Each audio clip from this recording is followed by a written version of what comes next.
हाँ जी, good morning everybody. और सब कुशल मंगल? कैसे चल रही है पढ़ाई? अच्छी चल रही है? पूर्णतया जीवन का आनंद ले रहे हो? Very good. चलो एक नया चैप्टर शुरू करते हैं। ढोल नगाड़ों के साथ स्वागत करते हैं नए चैप्टर का। कहीं कहीं आपको इसका नाम मिलेगा समय और कार्य, कहीं कहीं नाम मिलेगा समय और चाल। ठीक है, तो तीनों ही नाम लिख देता हूं मैं। Speed, time, distance.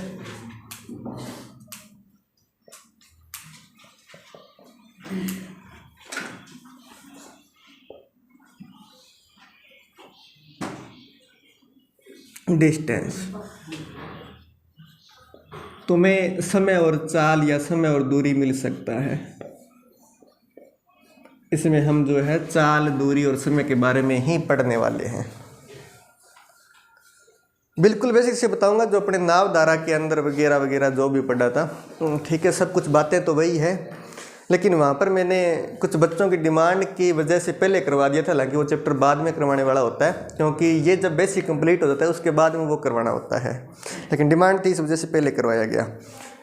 ध्यान देना ज़रा, समय, चाल और दूरी। आपने बचपन में अगर कहीं फिजिक्स या विज्ञान को, सामान्य विज्ञान को भी पढ़ा हो, तो आपको मास्टर ने कभी बताया होगा कि स्पीड बराबर डिस्टेंस अपॉन टाइम होता है। मतलब ये बताया होगा कि चाल बराबर दूरी बटे समय। बताया था क्या? पूरा का पूरा चैप्टर इसी कॉन्सेप्ट पर आधारित है। पूरा का पूरा चैप्टर इसी कॉन्सेप्ट पर आधारित है। चाल बराबर दूरी बटे समय। अगर मैं नॉर्मल सी बात करूं कि कोई चाल 1 किलोमीटर प्रति घंटे है, इसका मतलब क्या होता है? इसका मतलब ये होता है कि कोई व्यक्ति जो है वो 1 घंटे में 1 किलोमीटर चल रहा है, वो उसकी स्पीड है। 1 किलोमीटर प्रति घंटे मैंने लिखा, इसका मतलब ये हो गया कि कोई व्यक्ति 1 घंटे में 1 किलोमीटर चला जाता है, ये उसकी स्पीड है 1 किलोमीटर प्रति घंटे। 1 किलोमीटर प्रति घंटे मीटर प्रति सेकंड में कितना होता है? अगर कन्वर्ट करना हो तो ध्यान देना जरा, 1 किलोमीटर में कितने मीटर होते हैं? 1000 मीटर होते हैं। और 1 घंटे में कितने सेकंड होते हैं? 3600 सेकंड होते हैं, क्योंकि 1 घंटे में 60 मिनट और 60 प्रत्येक मिनट में 60 सेकंड, तो 60 × 60 3600 सेकंड। 60 × 60 यानी कि 1 मिनट में 3600 सेकंड होते हैं।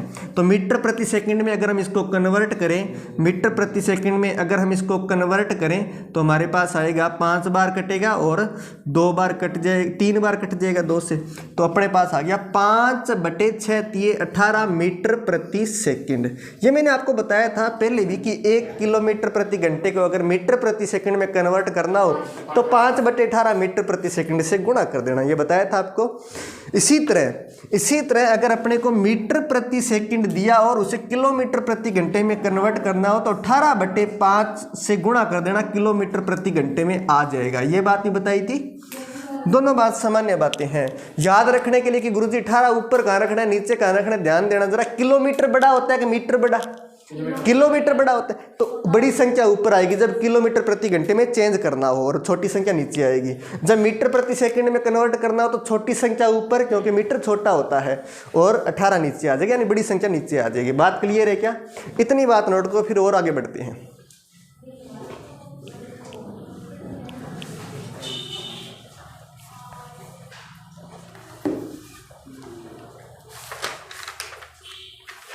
आज जनसंख्या काफी कम है।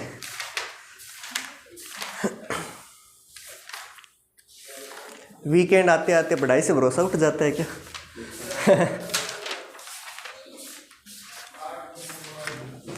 आज आपके साथ वाले नहीं आए? अच्छा,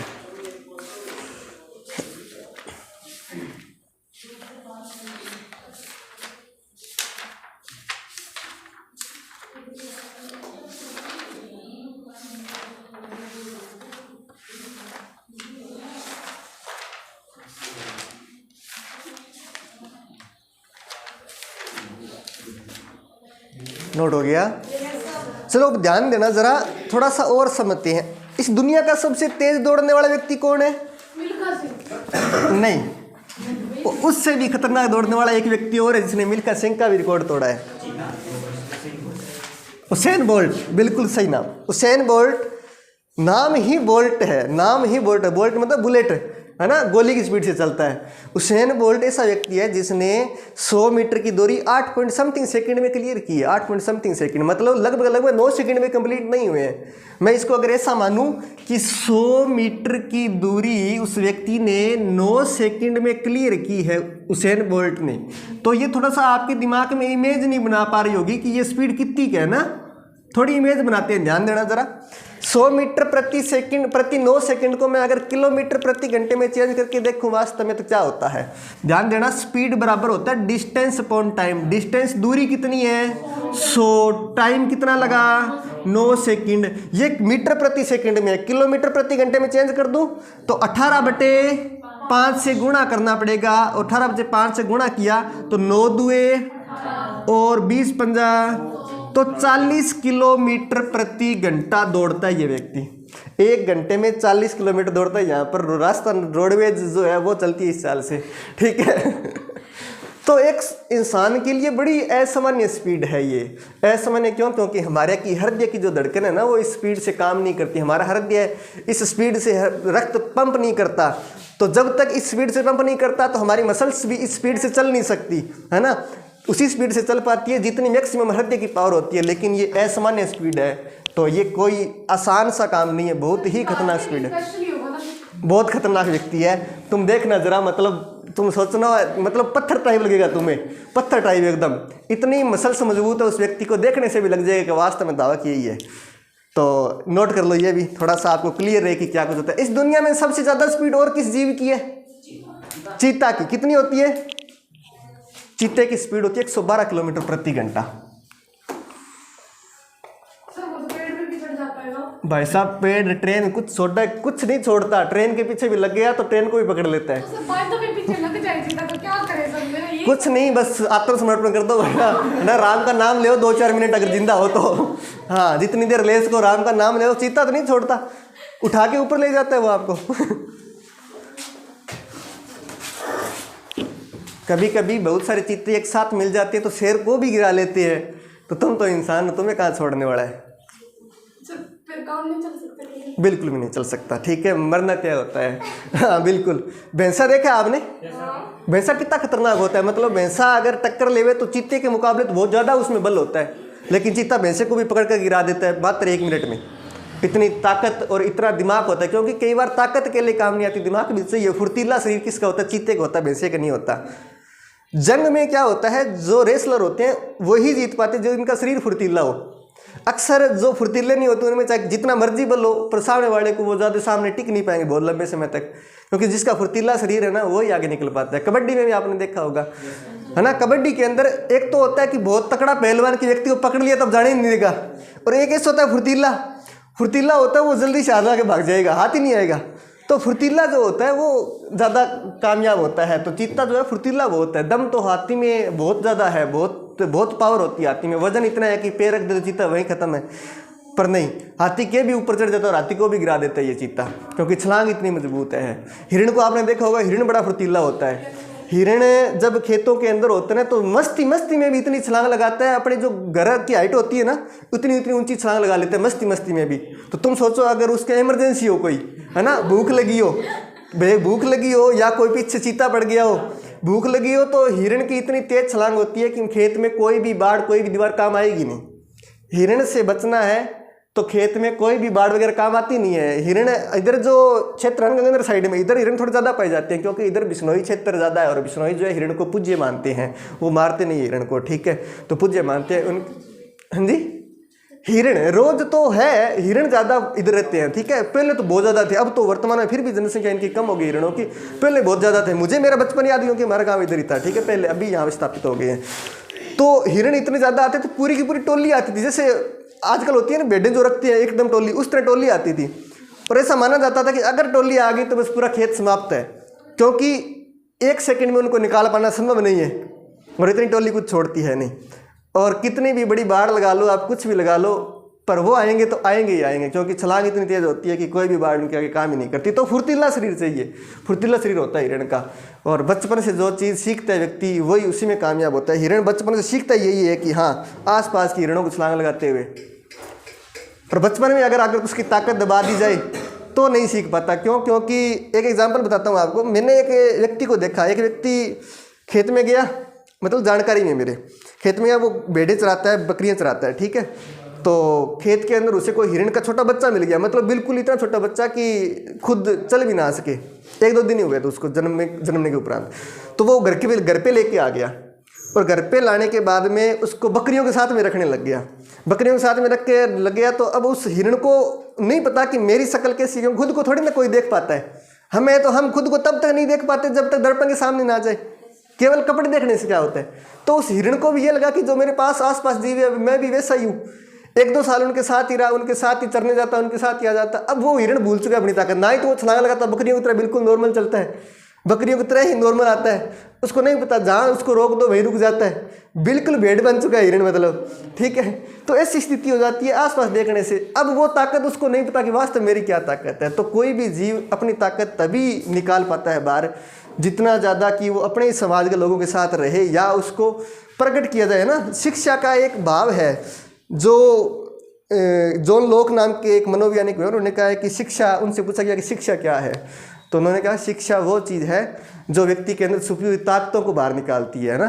प्रत्येक व्यक्ति में अलग अलग ताकतें हैं। जैसे हिरण में भी ताकत होती है, लेकिन उसको वो शिक्षा नहीं मिली कि तेरी क्या ताकत है, उससे बाहर नहीं निकाली गई, तो वो अपनी ताकतें भूल गई, खुद छलांग लगाने की ताकतें। खैर, चित्ते पे बात चल रही थी 112 किलोमीटर प्रति घंटे। आगे बढ़ते हैं, अपने खूबसूरत प्रश्नों पर और बात करते हैं। हुसैन बोल्ट दौड़ते हैं 40 किलोमीटर प्रति घंटे की चाल से। हाँ, बिल्कुल बिल्कुल। ये मैंने अभी इतना ही बताया कि, रिपीट कर देता हूँ एक बार, इतना ही बताया कि स्पीड जो होता है वो दूरी बटे समय होता है। और आपको अगर उससे पहले मैंने बताया था कि अगर कोई भी मीटर प्रति सेकंड हो उसको किलोमीटर प्रति घंटे में चेंज करना हो तो 18/5 से गुणा कर देना। और किलोमीटर प्रति घंटे में दिया और मीटर प्रति सेकंड में कन्वर्ट करना हो तो 5/18 से गुणा कर देना, ये बताया था। उसके बाद में नॉर्मल से बताया कि अगर हुसैन बोल्ट की अगर चाल को हम कन्वर्ट करके देखेंगे किलोमीटर प्रति घंटे में कितनी होती है, तो मैंने बताया कि हुसैन बोल्ट का रिकॉर्ड है कि 100 मीटर उन्होंने 8 पॉइंट समथिंग सेकंड में क्लियर कर दिया था।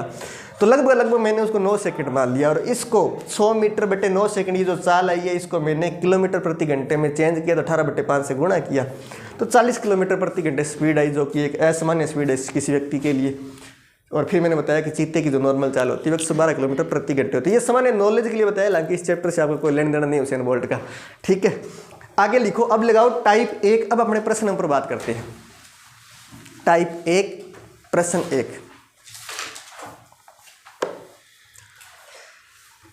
एक ट्रेन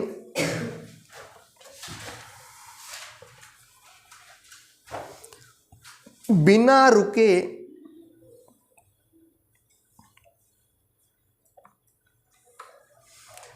80 किलोमीटर प्रति घंटे की चाल से चलती है। 80 किलोमीटर प्रति घंटे की चाल से चलती है।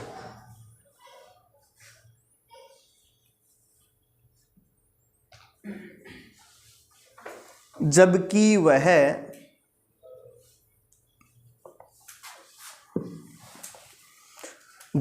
वह रुक रुक कर चले तब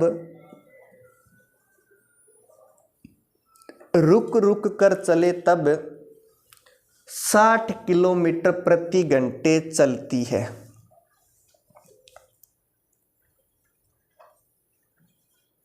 तब प्रति घंटे यह ट्रेन कितने मिनट का स्टॉप लेती है? कितने मिनट का स्टॉप लेती है? कहाँ तक पहुँच गई ये बताओ। अच्छा, तब प्रति घंटा यह ट्रेन कितने मिनट का स्टॉप लेती है? तब प्रति घंटा यह ट्रेन कितने मिनट का स्टॉप लेती है, मतलब रुक जाती है कितने मिनट 1 घंटे में। ध्यान देना जरा, ध्यान दो, बड़ा ही खूबसूरत प्रश्न है, यूपीएससी का बड़ा ही फेवरेट प्रश्न भी है, कई बार पूछा गया है। इसके अंदर आपको यूँ दिया कि एक ट्रेन जब बिना रुके चले तो उसकी स्पीड होती है 80 किलोमीटर प्रति घंटा, लेकिन जब वो रुक रुक करके चलती है तो 60 किलोमीटर प्रति घंटा उसकी स्पीड है। ये कैसे पता लगा?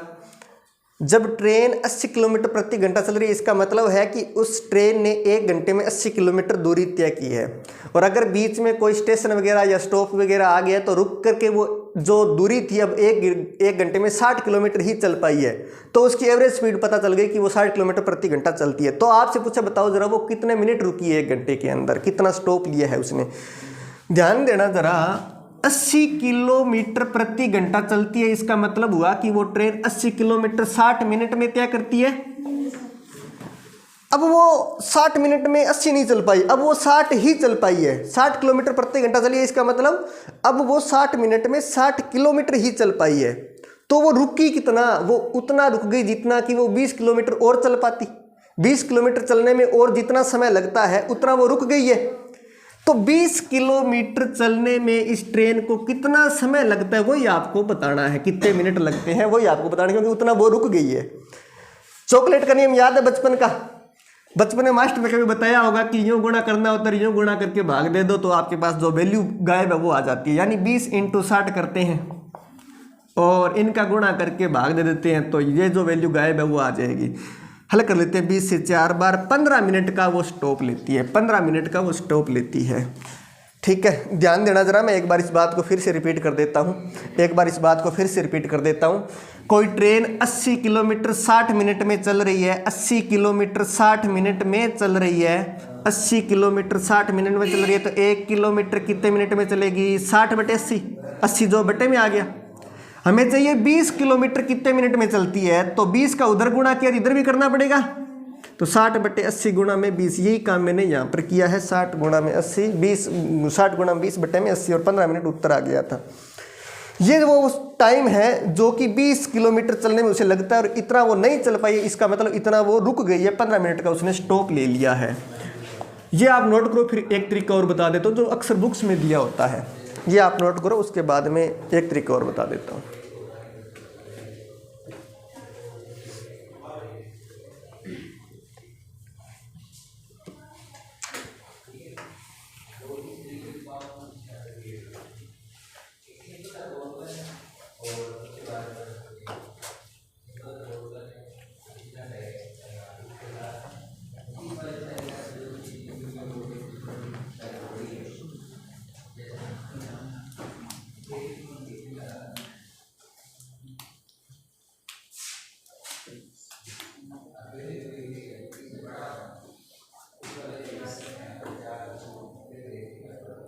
हो गया क्या?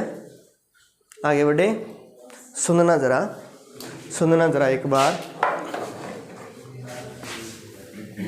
बुक्स क्या कहती है हमारी? बुक्स कहती है कि S1 - S2 बटे में S1 गुणा में 60, और वो S1 को परिभाषित करती है कि ट्रेन बिना रुके की स्पीड से चलती है, वो S1 है। बिना रुके जिस स्पीड से चलती है वो S1 है, और जो S2 है वो रुक रुक कर चलने पर जो स्पीड है वो है रुक रुक कर चलने पर जो स्पीड है वो S2 है। मान रखेंगे इसमें तो समय आ जाएगा हमारे पास जो रुकी है ट्रेन, जो रुकी है। S1 कितना दिया था? बिना रुके 80 की स्पीड से चलती है, माइनस रुक रुक कर 60, बिना रुके 80, रुक रुक कर 60 गुणा में 60 करेंगे, 20 से 3 बार कटेगा, 20 से 4 बार कटेगा, 80 - 60 कितना होता है? 20 × 3 बटे में 4, 4 से कटेगा 5 बार 5, ये 15 मिनट। ठीक है, ये भी नोट कर लो।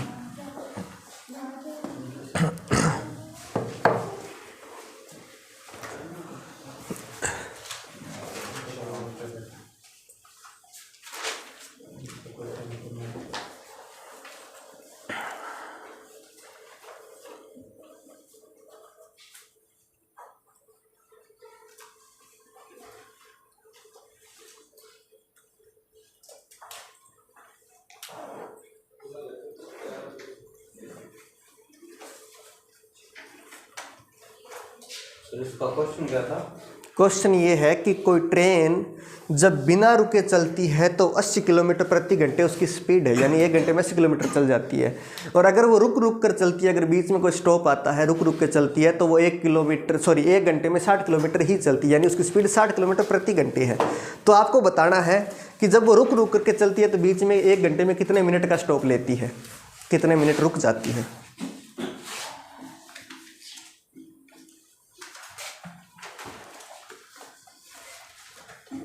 स्टॉप टाइमिंग बतानी है क्या? हाँ, अभी एक इसके जैसे और प्रश्न कर लेंगे अपने, टेंशन मत लो। स्टॉप टाइमिंग बतानी है इसमें।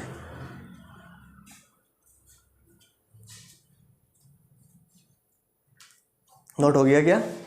लिखना। एक प्रश्न और लिखो। एक बस बिना रुके 54 किलोमीटर प्रति घंटे की चाल से चलती है।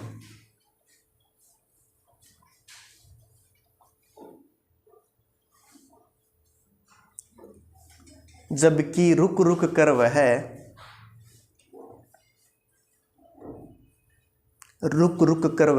45 किलोमीटर प्रति घंटे की चाल से चलती है। 45 किलोमीटर प्रति घंटे की चाल से चलती है। तब वह प्रति घंटा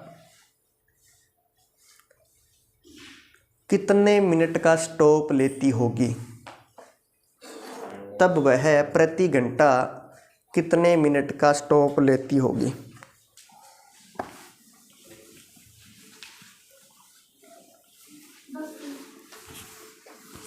वेरी गुड।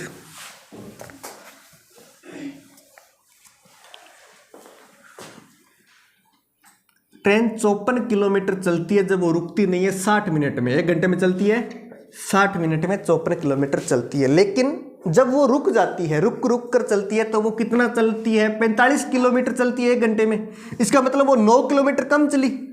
9 किलोमीटर चलने में उसे कितना समय लगेगा ये तुम पता कर लो। उतना ही समय वो रुकी है, उतना ही समय वो रुकी है। 9 × 60 कर देंगे तो 9 × 60 और 54 का भाग दे देंगे तो अपने पास उत्तर आ जाएगा 9 से 6 बार और 6 से 10 बार, यानी कि 10 मिनट वो रुकी है।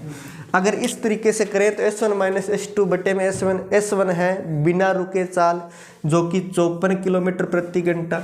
S2 है रुक रुक कर जो कि 45 है। S1 54 है, गुणा में 60 कर देंगे। 54 - 45 9 बटे 54 गुणा में 60 से उत्तर आएगा 10 मिनट। ठीक है क्या?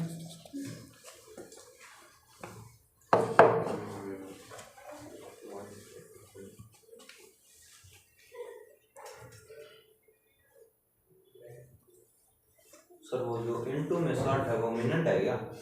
हाँ, मिनट।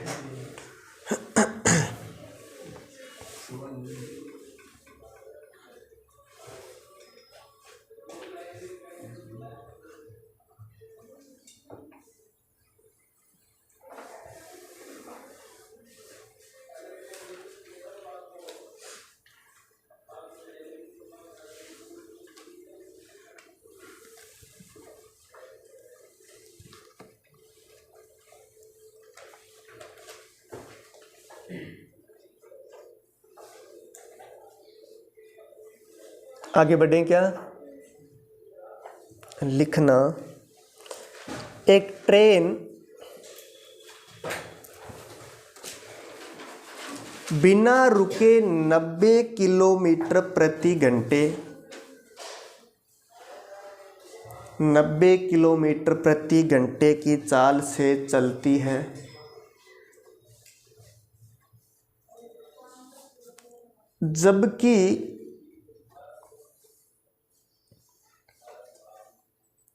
जबकि रुक रुक कर वह 75 किलोमीटर प्रति घंटे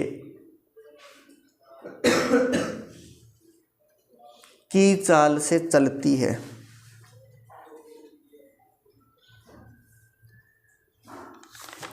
तब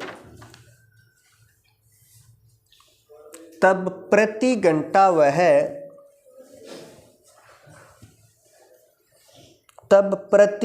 वह कितने मिनट का स्टॉप लेती होगी? 10। ठीक है।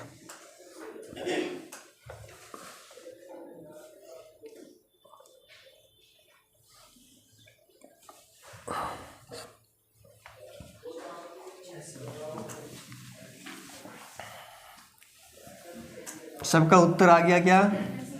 Very good. तो ये जो ट्रेन है जब बिना रुके चलती है तो स्पीड क्या है इसकी? 90 किलोमीटर 60 मिनट में चलती है, यानी 1 घंटे में चलती है। और जब रुक रुक करके चलती है तो 75 ही चल पाती है, यानी कि वो 15 कम चल पाई। और 15 चलने में कितना समय लगता है वो तुम्हें पता करना है। उतने समय वो रुक गई होगी, वो रुकने का समय तुमसे पूछा है। तो मैंने कहा था कि इनका गुणा कर देना 15 × 60 और ये जो है इसका भाग दे देना, उत्तर आ जाएगा। 10 मिनट का स्टॉप लेती है। और इसमें मान रख के करना चाहो तो इसमें कर सकते हो, सेम ही उत्तर आएगा। ठीक है,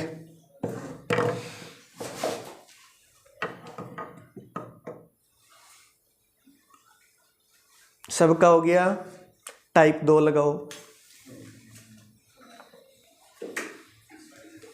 टाइप 2 लगा के लिखना, एक व्यक्ति घर से बाजार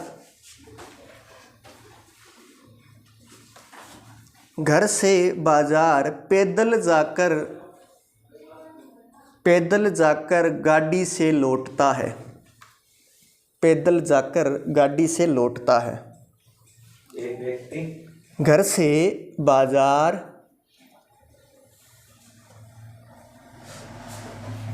पैदल जाकर गाड़ी से लौटता है। उसे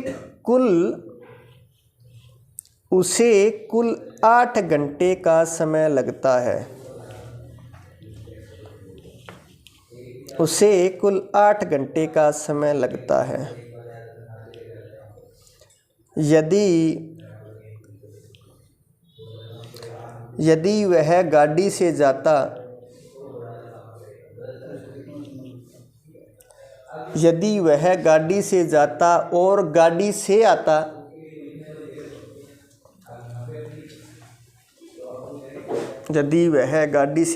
और गाड़ी से आता तो 2 घंटे की बचत कर लेता।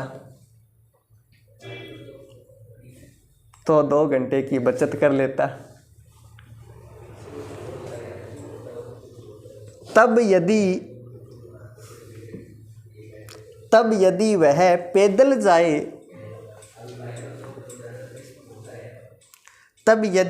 पैदल जाए और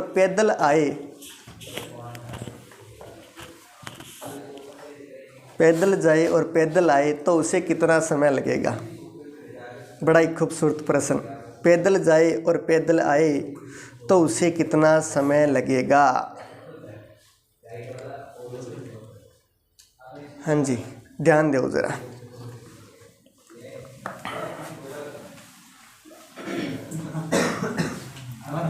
हाँ जी, 12 मतलब 12 घंटे कह रहे हो? नहीं, गलत उत्तर है। ध्यान देना, तुम्हें इसमें 3 स्थितियां दी गई है कि एक व्यक्ति घर से पैदल जाता है और गाड़ी से लौटता है, और एक व्यक्ति वही व्यक्ति गाड़ी से ही आता है और गाड़ी से जाता है, और पैदल जाता है और पैदल आता है। 3 स्थितियां अलग अलग है। ठीक है, तो पहले हमें दी गई है कि व्यक्ति जो है गाड़ी से जाए और पैदल आए। पैदल जाए और गाड़ी से आए तो उसे 8 घंटे का समय लगता है। पैदल जाए लेकिन लौटे किससे? गाड़ी से। तो कितना समय लगा? 8 घंटे का समय लगता है। ये तुम्हें दिया गया है। पैदल जाए और गाड़ी से लौटे तो उसे 8 घंटे का समय लगता है। लेकिन दूसरी स्थिति क्या दी गई है कि यदि वो पैदल ही जाए और पैदल ही आए, गाड़ी से ही जाए और गाड़ी से ही आए, गाड़ी से ही जाए और गाड़ी से ही आए तो उसे समय कितना लगा? 2 घंटे कम लगा, यानी 6 घंटे लगे। 2 घंटे कम लगा मतलब 6 घंटे लगे। फिर तुमसे पूछा है, बताओ जरा, अगर वो व्यक्ति पैदल ही जाए और पैदल ही आए तो उसे कितना समय लगेगा? ये तुमसे पूछा है। ध्यान देना लालियो, अगर व्यक्ति गाड़ी से ही जाता है और गाड़ी से ही आता है, सेम दूरी 6 घंटे लगते हैं। इसका मतलब उसे एक तरफा रास्ता तय करने में कितना समय लगा होगा? 3 घंटे। जाने में या केवल आने में 3 घंटे लगे, आधा समय लगता है। तो 3 घंटे जब गाड़ी से उसे लगते हैं, तो मुझे बताओ जरा, पैदल जाने में कितना लगा? 5 घंटे, क्योंकि आने जाने का टाइम 8 घंटे, 3 घंटे जाने में लग गए घर पर, तो बाजार आने में 5 घंटे लगे होंगे पैदल। 5 घंटे पैदल जाने के और 5 घंटे पैदल आने के कितना समय? 10 घंटे। बात क्लियर है क्या? चलो एक तरीका और देखो जरा। मैं बात कर रहा हूँ टी पैदल यानी पैदल जाने का समय, और टी गाड़ी मतलब गाड़ी से जाने का समय, टाइम ऑफ गाड़ी से जाने का समय दिया गया 8 घंटे। दिया है क्या? अगर मैं इसको पूरे को 2 से गुणा कर दूं, यानी पैदल ही जाना पैदल ही आना, गाड़ी से ही जाना गाड़ी से ही आना, 2 से पूरी समीकरण को गुणा कर दूं, टी पैदल टी गाड़ी, टी ऑफ पैदल प्लस 2t ऑफ गाड़ी से जाना गाड़ी से आना, तो इधर भी 2 से गुणा होगा, 16 घंटे लगेंगे, दुगना समय लगेगा। मतलब पूरी समीकरण को 2 से गुणा कर दिया। हमें दिया है गाड़ी से आने और गाड़ी से जाने का, यानी आने और जाने में जो समय लगता है वो 6 घंटे है। तो 2t गाड़ी का टाइम हो गया 6 घंटे। कितना हो गया? 6 घंटे हो गया। और इधर क्या पड़ा है? 2t पैदल यानी पैदल जाने और पैदल आने का समय। हमें यही पता करना है, तो 6 इधर ले आओ। 2t पैदल पता करना है, यानी पैदल जाने और पैदल आने का दोनों का समय पता करना है, तो 6 इधर ले आओ, माइनस कर देंगे तो 10 घंटे लग जाएंगे। बात क्लियर है क्या? चलो नोट करो। एक खूबसूरत तरीका और बताऊंगा जिससे चुटकी में उत्तर आ जाएगा। अभी ये नोट करो एक बार।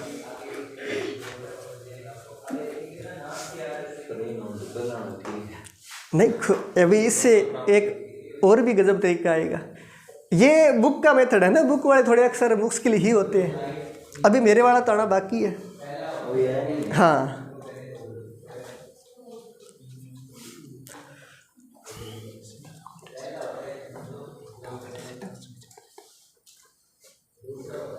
चलो सेकंड तरीका एक बार सुनिए।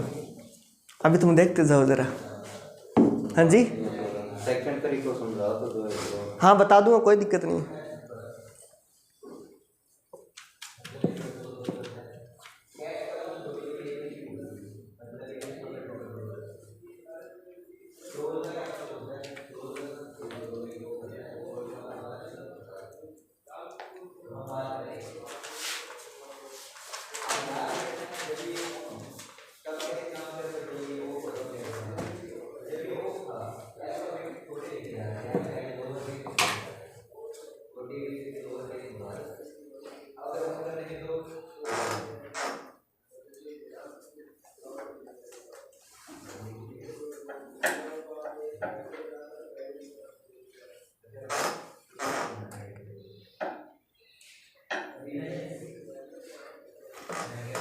नोट हो गया क्या?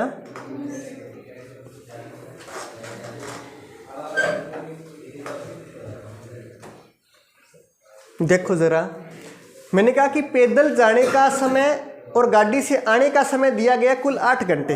तो मैंने लिख दिया जोड़ करके, टाइम ऑफ पैदल और टाइम ऑफ गाड़ी जो है 8 घंटे का समय है। पूरी समीकरण को मैंने 2 से गुणा कर दिया। इसका मतलब सारा समय दुगना हो गया है। पैदल जाने का और पैदल आने का दुगना हो गया, गाड़ी का भी दुगना हो गया, आने जाने का हो गया, और ये जो 2 दुगना होगा तो 16 घंटे हो जाएगा। दुगना समय 16 घंटा हो गया। गाड़ी से आने और गाड़ी से जाने का ये जो समय है ये हमें दिया गया था 6 घंटे। मैंने रख दिया 6 इधर ले आया, तो पैदल जाने और पैदल आने का समय आ गया 10 घंटे। यही हमसे पूछा था। बात क्लियर है क्या? चलो आगे बढ़ते हैं। एक बार ध्यान देना जरा, एक और खूबसूरत तरीका।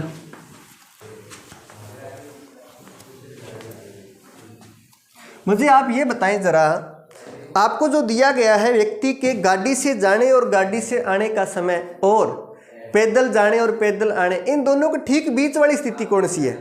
ये जो आपको 3 स्थितियां दी है, 3 क्या है? एक तो गाड़ी गाड़ी, पैदल पैदल और एक गाड़ी पैदल। इन ठीक बीच में कौन सी? इन तीनों के बीच में पैदल और गाड़ी वाली ठीक बीच में। एक तरफा हो गई गाड़ी गाड़ी, एक तरफा हो गई पैदल पैदल, ठीक बीच में हो गया कि गाड़ी और पैदल, है ना, मिक्सअप। तो ध्यान देना जरा, जब व्यक्ति गाड़ी से जाता है, गाड़ी से गया और गाड़ी से ही आया, गाड़ी से ही गया और गाड़ी से आया, ये एक स्थिति है, ये एक स्थिति है। ये जो स्थिति है ये एक स्थिति है। और इसमें कितना समय लगता है व्यक्ति को? 6 घंटे। ठीक बीच वाली स्थिति क्या है? ठीक बीच वाली स्थिति ये है कि व्यक्ति जो है पैदल जाए और गाड़ी से आए, ये ठीक बीच वाली स्थिति है। इसमें 8 घंटे का समय लगता है। और एक स्थिति है पैदल पैदल, यानी पैदल जाए और पैदल आए, पैदल जाए और पैदल आए। पर ध्यान देना जरा, जब व्यक्ति पैदल गाड़ी से गाड़ी में गया तो उसे 2 घंटे कम लगे। जब पैदल गाड़ी से गाड़ी में गया तो उसे 2 घंटे कम लगे। तो जितने घंटे यहाँ कम लगे उतने घंटे यहाँ जोड़ देना, उतना समय व्यक्ति को लगेगा। जब तुम 2 घंटे इसमें जोड़ोगे तो पैदल में टाइम आएगा 10 घंटे। बात क्लियर है क्या? नोट कर लो, ये आसान है। ठीक है,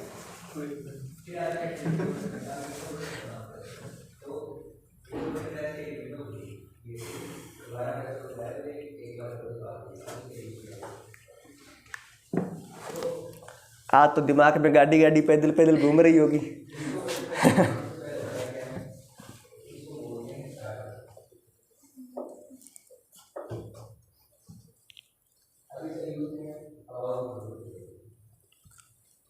ये चैप्टर काफी लंबा चौड़ा कुछ दिन चलेगा, बहुत सारी चीजें पढ़ेंगे इसमें।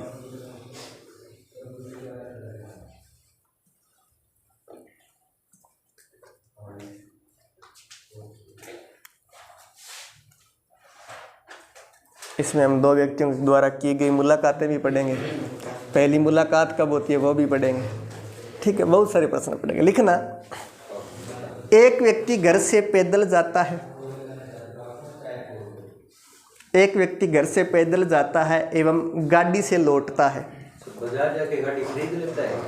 हो सकता है कि मित्र ने वहां पर रोक रखी हो कि दोस्त तू पैदल है, अपने साथ चलेंगे अब घर पे। हाँ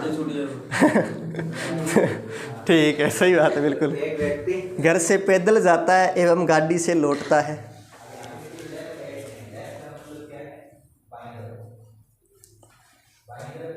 उसे कुल 6 घंटे 45 मिनट का समय लगता है।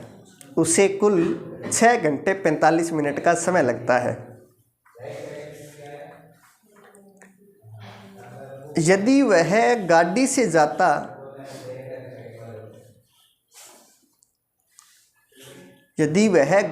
जाता और आता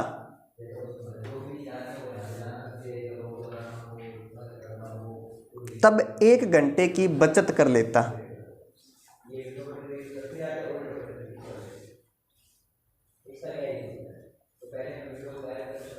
तब यदि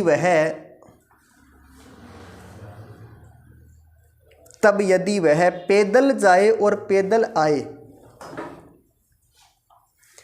जाए और पैदल आए उसे कितना समय लगेगा? 7 घंटे 45 मिनट। वेरी गुड, क्या बात है, खूबसूरत। हाँ चलो, इस स्थिति में अगर तुम उत्तर देते तो थोड़ा मुश्किल में फंस जाते। फॉर्मूले वाले से भी देते थोड़ा सा मुश्किल होती है ना, 7 घंटे 45 मिनट निकालने में कि हाँ मिनट कहाँ जोड़ूँ घंटा कहाँ जोड़ूँ।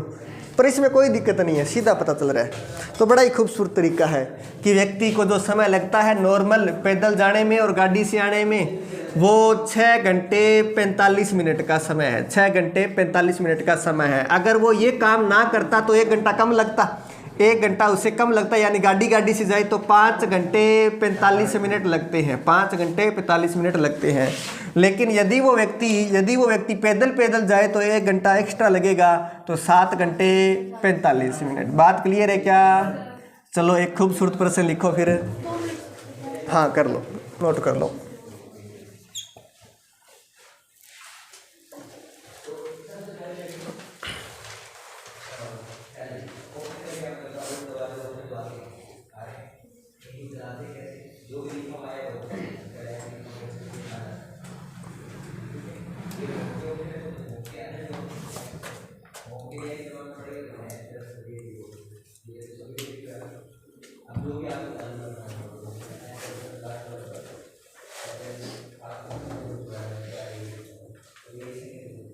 लिखना,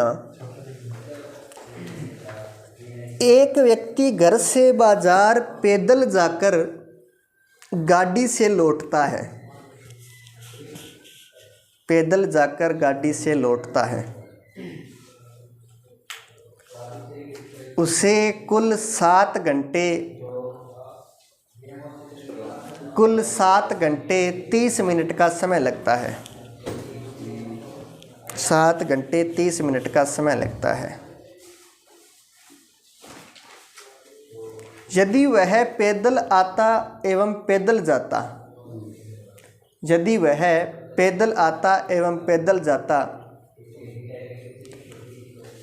तो 1 घंटे 30 मिनट का समय 1 घंटे 30 मिनट का समय अधिक लगता है।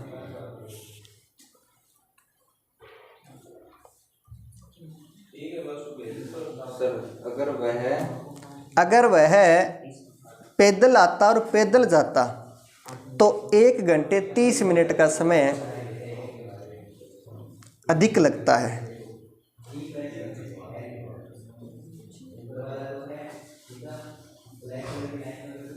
तब यदि वह गाड़ी से जाए एवं गाड़ी से आए तो कितना समय लगेगा? Very good. 6:30 37। चलो कोई बात नहीं, समय की गणनाएं कम कर पा रहे हो, मतलब जोड़ घटाव में कमी है अभी तक। हाँ बिल्कुल, गाड़ी से नहीं दिया था, पूछा था, तुम्हारा ध्यान नहीं है बच्चा क्लास में।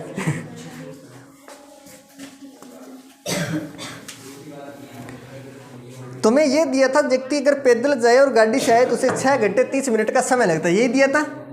6 घंटे 30 मिनट का समय लगता है, ये तुम्हें दिया था। और अगर वो पैदल जाए और पैदल ही आए तो उसे 1.5 घंटा ज़्यादा लगता है। 1 घंटा 30 मिनट उसे एक्स्ट्रा लगते हैं, 1 घंटा 30 मिनट उसे ज़्यादा लग जाता है। तो 1 घंटा 30 मिनट जोड़ोगे तो कितना समय आया? 9 घंटे आया। 1 घंटे 30 मिनट जोड़ोगे तो 9 घंटे आया। अगर वो गाड़ी से जाए और गाड़ी से आए तो नॉर्मल सी बात है 1 घंटा 30 मिनट कम लगेगा। यहाँ पर जितना ज़्यादा लगता होता है उतना ही वहाँ कम लगता है, तो कम लगेगा तो कितने घंटे लग गए? 5 घंटे। कहाँ पर? कोई बात नहीं, ये लो 7 कर देते। हाँ बिल्कुल बिल्कुल, ठीक है। बस गणना में सॉरी मेरी लिखने में त्रुटि थी। 6 घंटे जो ठीक था उत्तर, जो 6 घंटे 30 मिनट बता रहे थे उनका गलत था, क्योंकि 1 घंटे में से आपको 30 मिनट भी तो माइनस करने हैं साथ में, ठीक है, इसलिए।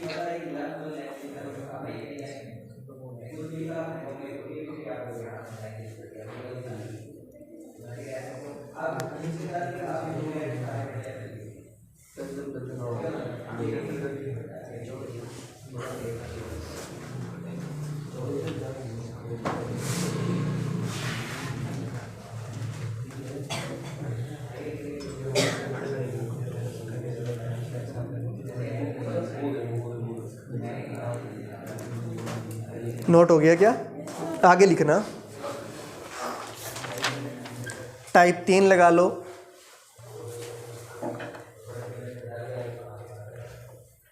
टाइप 3 लगा के लिखना, एक व्यक्ति अपनी चाल के,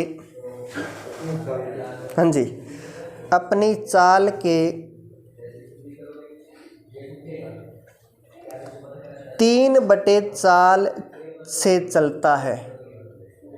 3/4 से चलता है। 3/4 चाल से चलता है। 3/4, हाँ 3/4 है, ठीक है, हाँ 3/4 चाल से चलता है तथा गंतव्य स्थान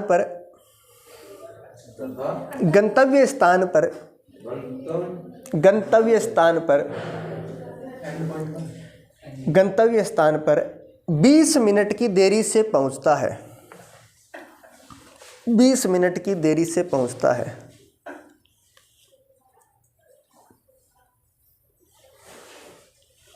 तब इसके गंतव्य स्थान पर पहुंचने का सही समय क्या होगा? सही समय क्या होगा?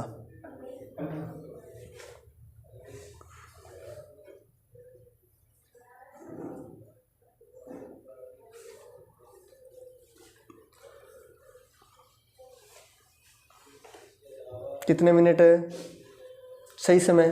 5 मिनट है? 15 मिनट? अच्छा नहीं, गलत उत्तर है।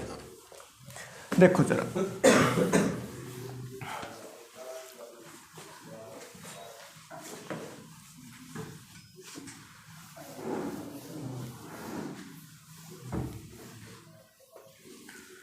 एक बात तुम्हें अभी बता देता हूँ कि जब भी तुम्हें इस चैप्टर के अंदर दूरी पूछी जाए तो तुम्हें ट्राई करना है कि मेरे प्रश्न में जो भी दिया गया है उस डेटा से मैं ऐसा कुछ निकाल लूँ कि दो समय का या तो मुझे योग मिल जाए या दो समय का अंतर मुझे मिल जाए।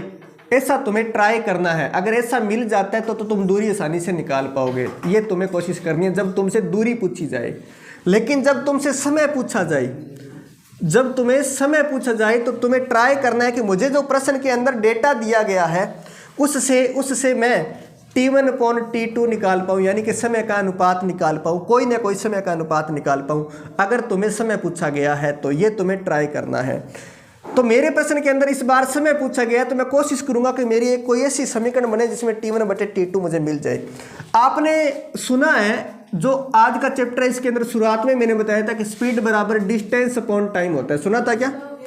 दूरी जब समान होती है तो ये जो स्पीड है वो टाइम के व्युत्क्रमानुपाती होती है। दूरी जब समान होती है तो ये जो स्पीड है वो टाइम के व्युत्क्रमानुपाती होता है, मतलब उल्टी होती है। यानी कि जितना ज़्यादा समय लगा है एक दूरी को तय करने में उसकी चाल उतनी कम है, और जितना समय कम लग रहा है इसका मतलब उतनी तेज से दौड़ रहा है, स्पीड उतनी ज़्यादा है। उल्टा होता है, स्पीड और टाइम का रिलेशन जो है उल्टा होता है। इसका मतलब अगर मैं यूँ कहूँ कि S1 बटे S2 तो वो उल्टा हो जाएगा, वो T1 बटे T2 नहीं होगा, वो T2 बटे T1 हो जाएगा। S1 बटे S2 निकालूं तो वो T2 बटे T1 हो जाएगा।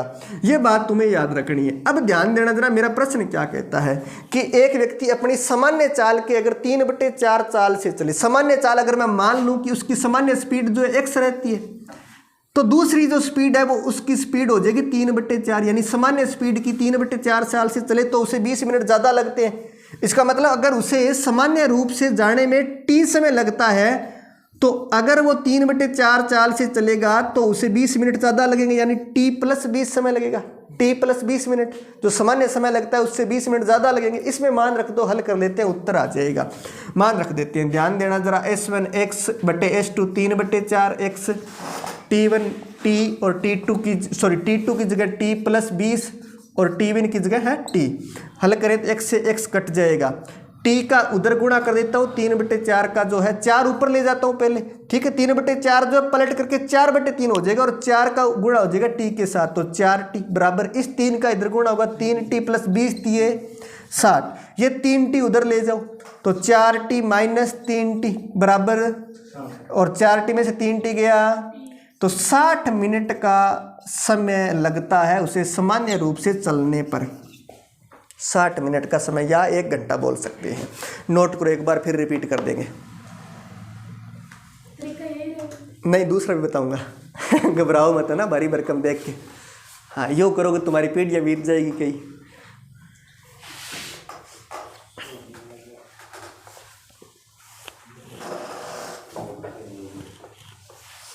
सर हाँ जी, हाँ कोई बात नहीं।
नोट कर लिया क्या? मैं एक बार फिर से रिपीट कर देता हूँ, ध्यान देना। मैंने कहा कि जब तुम्हें समय पूछा जाए तो तुम्हें ट्राई करना है कि T1 बटे T2 में कुछ बना पाऊँ, और जब तुमसे दूरी पूछी जाए तो तुम ऐसी कोई समीकरण बना पाओ जिसमें दो समय का योग हो रहा हो या दो समय का अंतर हो रहा हो। यहाँ बात करें तो यहाँ पर मैंने T1 बटे T2 बनाने का प्रयास किया और कैसे किया, मैंने का फॉर्मूला होता है कि स्पीड जो है टाइम के व्युत्क्रमानुपाती होती है, यानी S1 बटे S2 बराबर होता है T2 बटे T1। ये तुम्हें याद रखना है फॉर्मूला। S1 में मान लेता हूँ सामान्य चाल उसकी x किलोमीटर प्रति घंटे या x मीटर प्रति सेकंड रही होगी, क्योंकि समय जो 20 मिनट का दिया है तो अपने जो है कोई भी इकाई ना माने तो भी कोई दिक्कत नहीं है, क्योंकि स्पीड से स्पीड अल्टरनेट जो है कट ही जानी है, ऊपर नीचे होगी है ना, इस वजह से तो इकाई ना मानो चाहिए। तो मैंने मान लिया S1 जो है x स्पीड है और S2 जो है वो उसकी 3/4 है, जो भी स्पीड थी उसकी 3/4 है। इस 3/4 स्पीड से चले तो व्यक्ति को 20 मिनट ज़्यादा लगते हैं, यानी अगर सामान्य समय उसे t टाइम लगता है तो दूसरा समय लगता है उसे 3/4 से चलने पर 20 मिनट ज़्यादा लगते हैं, t + 20 मिनट लगते हैं।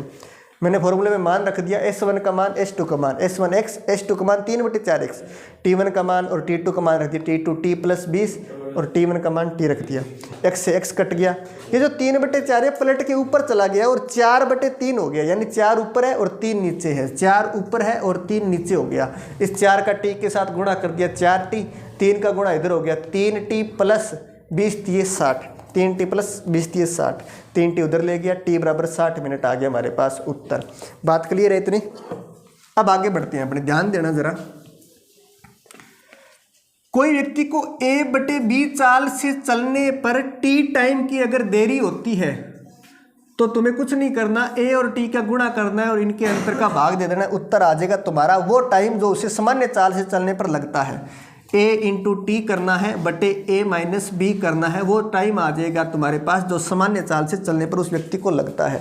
हमें दिया था कि व्यक्ति को 3/4 स्पीड से चलने पर 20 मिनट की देरी होती है, 20 मिनट की देरी होती है, यानी 20 मिनट ज़्यादा लगते हैं। तो 3 × 20 कर दो, 3 × 20 कर दो और 3 और 4 का जो अंतर है यानी 1 है उसका भाग दे दो, तो 20 ये 60 मिनट का सामान्य टाइम उस व्यक्ति को लगता है। बात क्लियर है क्या? नोट कर दो।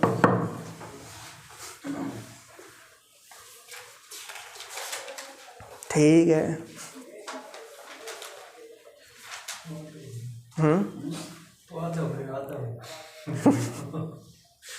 आधा किया था, क्या बात, वेरी गुड।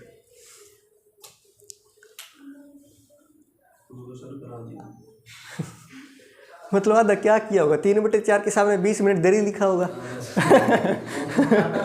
अच्छा काटा भी था क्या? 3 से 4 काट दिया। खैर कोई बात नहीं, इट्स ए जोक। आ जाओ।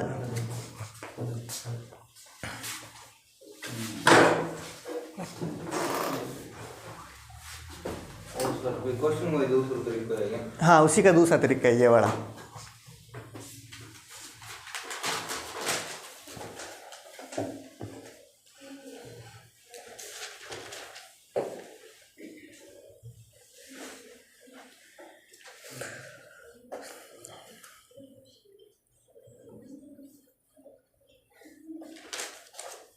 आगे बढ़े क्या? लिखना ला लियो। एक एथलीट खिलाड़ी, नहीं जानते एथलीट? नाम पहली बार सुना जिंदगी में? क्या बात है। एक एथलीट, खिलाड़ी लिख लेते हैं। नहीं एथलीट लिखो, एक नया शब्द सीखो।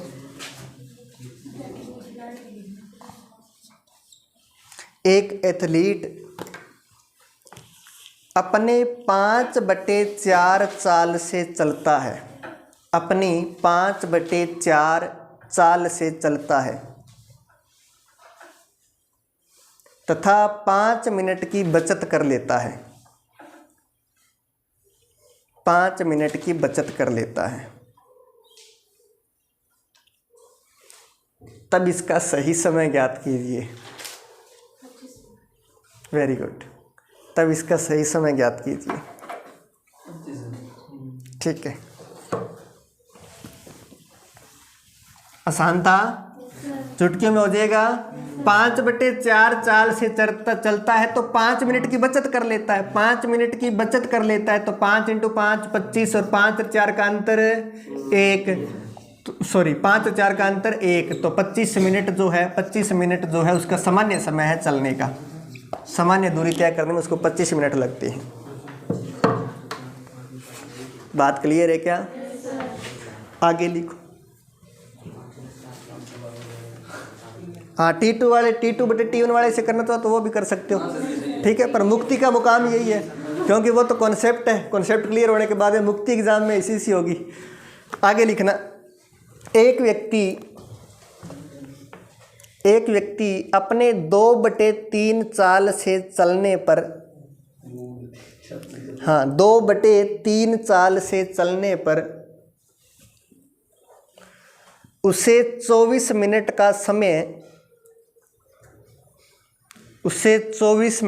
समय गंतव्य स्थान पर पहुंचने के लिए अधिक लगता है, तब सही समय ज्ञात कीजिए। ठीक है, तब सही समय ज्ञात कीजिए। तो 48 मिनट आ गया। आज के लिए इतना ही, बाकी नेक्स्ट क्लास में। धन्यवाद।